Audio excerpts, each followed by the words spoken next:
All right, guys, real quick, before we get into the flying action, I just wanted to go back and actually cover some of the mods that I've done to the plane recently because they really played a very real factor in, being able to go out and actually pull off this endeavor.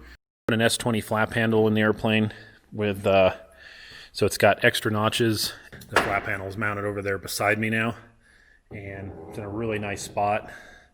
So it's a lot more accessible than it was. And the S20 handle also has the extra notches. They go up a little further and they kind of push into the trim over there a little bit harder. And the thought process with that is that they move down a lot further now with the extra notches. So I have plenty of flap angle when it's down now. So by doing that, going back up a little bit, it may clean it up just a tiny bit in cruise. But anyway, back to the turbo. This is the Edge Performance turbo that they sell with their kits. It's an upgrade over the 914 turbo. The wheels are larger, or at least they look like they are. I didn't actually take it apart and measure the inducer and exducer sizes of the wheels, but I'm pretty confident looking at it. They are noticeably larger on both sides. Housings look like they're about the same size. This is a modern GT Garrett turbo. The old one is an old style Garrett turbo from, way back when. And it's not just the more power part of it that I'm interested in. Sure, I might turn it up a little bit. I'm also still kind of limited by this propeller. I don't want to destroy it.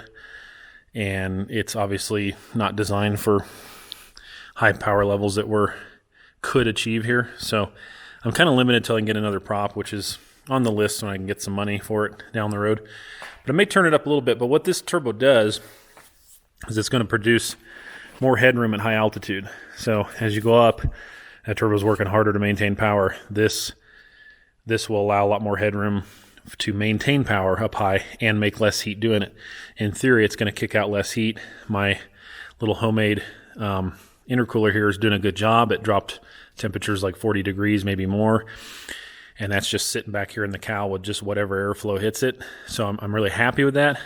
But if I can even bring down those temps a little more with that new turbo, I'm going to be sitting really good with some really nice low, safe temperatures, a lot of headroom, and still making good power. And there's the dump tube over there that I welded up. It's massive. It's way overkill. It's even with a turbo setup where you want a lot of flow, you don't want back pressure after the turbo. It's still way overkill, and there's a reason I did that. It turns and comes out right here. It's going to come down out of the bottom of the cowl. The reason I did that was a larger diameter. It deepens the sound a little bit, makes it a little throatier. Anyway, I'm going to throw that dump tube on and then do a little test run, on the ground and make sure everything's good before I try to fly it. And, I got my laptop, so I'm ready to retune, and should be awesome.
All right, look, when you gotta go, you gotta go. And even if that means landing at 11,000 feet, well, then that's what you gotta do, because that's basically your options around here.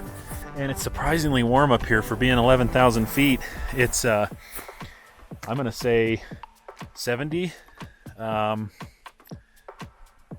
like that. So yeah, pretty warm. So of course the density altitude's, through the roof. But anyway, pretty good view around here. I'm a little late on the fall colors. As you can see, they're dulled down a little bit. Not as much color left overall, but thankfully I didn't miss it completely. That makes me super happy. That's one of my most favorite times of the year to fly, probably the most favorite time. Cooler weather, get to see the colors. Man, I'm just so thankful to be up here, being able to do this. What an awesome day, man. This doesn't get any better than this, you guys. All right, I'm gonna hop back in and get going. Got a couple other places I'd like to make today, so let's get back to it.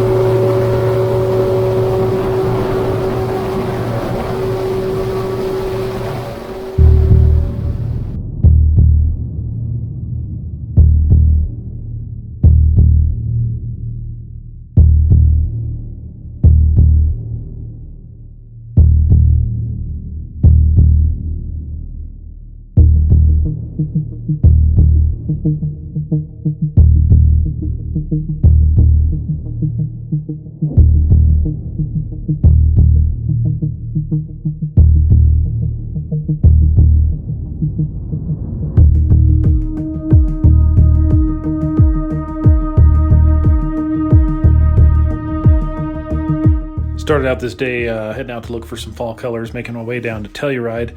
I won't get into detail on this, but this is an awesome spot here, Bridal Veil Falls, and it's an old power plant, and it used to run a mine up the mountain. I covered this in a video last year in more detail. You can check that out if you want to see it. Neat stuff. I had found this spot on my BLM app sometime back, and I thought, hey, I'm working my way home, I'll go over and take a quick look at it. When I first started checking it out, of course I was getting a feel for the wind and getting a feel for the angle, and of course mainly checking out the ground for rocks. Up this high, ground speed can just be outrageously high, but it turns out the wind was helping quite a bit. It wasn't a direct headwind while landing uphill, but it was close enough to reduce my ground speed quite a bit. So what I ended up doing here was making several passes, slowly working myself down lower and slower, and checking the contour of the hill and looking for rocks. And the reason I was doing that in steps is, at this high altitude, even with a lot of power, I wanted to know, do I have enough power to potentially go around if I drag the wheels and it turns out it's way rougher than I think? Can I take off uphill if I need to, which is ultimately what I ended up doing? Just kind of checking all those things in steps before I get too deep in and fully commit myself. And I'll apologize for my camera view. Because this wasn't actually planned, my outside camera batteries had died, and all I had was this inside camera, which I just rigged up, and what I thought was a cool new spot. Turns out when I'm cruising and I'm leaned back, more of a relaxed position, the view is pretty good. But when I'm trying to land on top of a mountain and I'm sitting up tall and leaned forward in the seat, well, yeah, you guessed it, you get to stare at the back of my head. So sorry about that view, but I did capture some good footage on takeoff.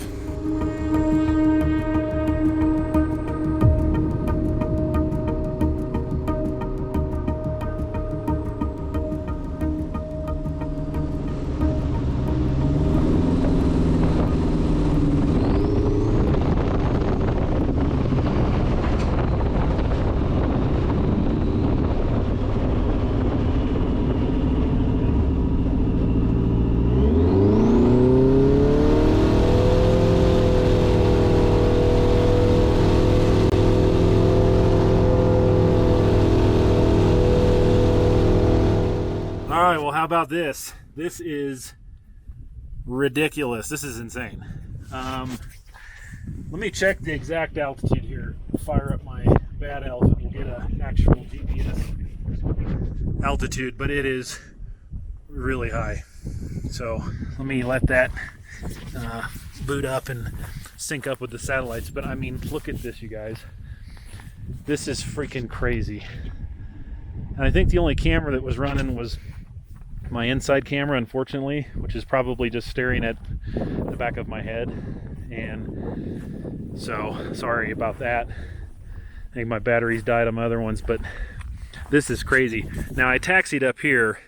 It's real rocky up here. Where I landed, it's rocky, but they're much smaller rocks. It actually was fairly smooth. I was pretty surprised. And, you know, that's considering, like, my tires are going to be aired up a lot harder than they need to be up at this high altitude. When you go up in altitude, they'll actually get firmer. So, even considering, though, it wasn't bad. But this is a pretty epic spot here on the side of this mountain. And, you know, it's kind of windy out, which made it challenging, but it's also what gave me the reduction in ground speed to make this doable. If it was calm up here, I don't think I'd want to try this, like, period. It'd just be too high ground speed, most likely. So that is just too cool. This is crazy. All right, let's look and see how high it is. 13,462. Holy cow, guys. Basically 13.5. Density altitude, I don't know. It is fairly chilly up here at this altitude, so I'll run some numbers when I get back. But how about that? That is that is nuts. So I'm looking on the LZ here. It's a pretty steep hill. I don't know if the camera really shows it, but it's actually pretty steep. But looking for my line here. The good old dilemma: uphill into the wind, downhill with a tailwind. And most people, including myself, would say just opt for the tailwind because it's open out the front. And, you know, it's long enough, you're going to pick up enough speed. Eventually you'll get it to fly. Except for the fact that we're at 13.5 and my ground speed would be like 75 miles an hour, maybe higher. And I don't really want to do that to this poor airplane because it's not super rough, but it's a little rough down there. And that's just kind of, I don't know, it's not good. The other option is take off uphill into the wind. That's not good either. The thing is, this Edge Performance motor, and now with their bigger turbo that I just did, it has the power it can take off uphill. I'm actually limited on power because I don't have enough prop pitch to take advantage of full power. It'll make full power up here, but I can't do it. So I'm only able to get around 35 inches up here before I'm going to exceed the red line. So I don't actually have full power, but I do have a lot of power. So I just wanted to stop and touch on this, guys. The video is hard to hear because of the wind, but I was talking about, making my decision to take off downhill with the wind or uphill, into the wind. And I just wanted to bring up a couple points. If I didn't have that much power to work with, of course I would take off downhill with the wind. But when I was checking that landing spot and I was coming down the hill slowly, I was indicating about 55 down low, looking at the ground for rocks, and my ground speed was like 90, 95. So I knew right there, ground speeds were going to be pretty insane. And that's pretty hard on the airframe when you're hitting rocks and stuff at 70, 80 miles an hour going down the hill. Now, again, if I didn't have that much power, absolutely I'd go down. Flying into rising terrain is always something to think about what you're doing and if it's a good choice. But a couple of things: when you take off uphill into the wind like that, it's easy to abort and shut down. If you don't like what you're seeing, if you're not picking up speed, you don't think it's going to fly, you can cut the power and come to a stop real quick, and then you can stop and reassess the situation. In the rare event of an engine out, if that had happened, picture this: going up the hill, it quits, you just come to a stop. I mean, there is a point, where you're just starting to fly and you get up over the top of the hill, it could be ugly. But going down the hill, pretty much anywhere in there, it's bad news if it quits. There's no shutting down once you get rolling. There's no way, because if you brake hard, the airplane is a lot more likely to want to go over on its nose anyway, being that it's pointed down a steep hill. So once you get rolling, you're committed. So just some different thoughts. I'm not saying there's an absolute right or wrong answer. It depends on how much power you have, the situation, the strength of the wind, all those factors. I decided to take off uphill. It worked.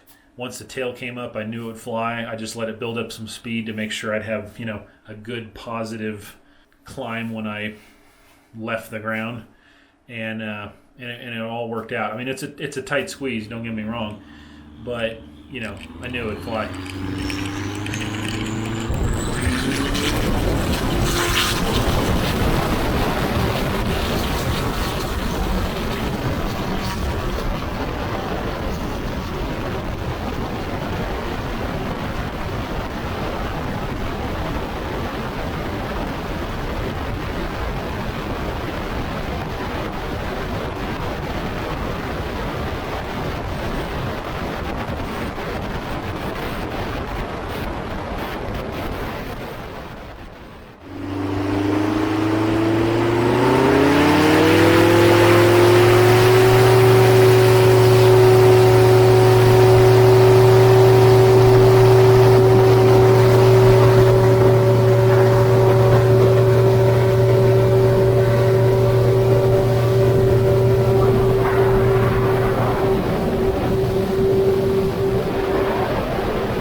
All right, guys, just a few thoughts before I end this video, and I just wanted to talk about, you know, this was something I've been wanting to do, land up really high like this, find a really awesome, you know, epic, treacherous, kind of just crazy spot like that, and pull it off. Obviously, very risky, not something to make a habit out of. Not saying I'll never do something like that again, but I don't know of anywhere really any higher I could land. So as far as like trying to break the record, I just don't see that as being feasible. And again, if you make a habit out of doing this kind of stuff and something goes wrong, you're dealing with, you know, high ground speeds, obviously pretty treacherous weather, and very remote, very difficult to get out of there. There's just so many things that can go wrong that I think the more you do something like that, the more you're asking for something really to, you know, really not good to happen. So it was cool to pull it off. It was, I mean, just like I said, I've been wanting to do this for a while. I actually went out there that day to film fall colors and just kind of enjoy some mountain flying and dial in the boost on that new turbo up high, and thought, hey, while I'm out here, I'll scout a couple of these spots that I've kind of been looking at and just see what I think, maybe make a few low passes. Conditions ended up being, you know, adequate on this one, and so just did it. And I think maybe in some aspects it's better to do it that way. You don't want to get in that frame of mind of going out there saying, I'm going to do this today, because, you know, that can get you hurt.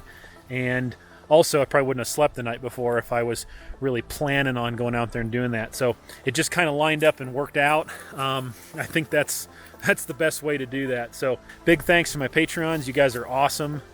Thank you so much. And for anybody else who wants to join in for that, I'll put a link in the description and a link up here, and you know, feel free to join in that. I really appreciate it. And if not, you know, just subscribe if you haven't. That'd be a big help. And you guys know the deal. I'll see you on the next one.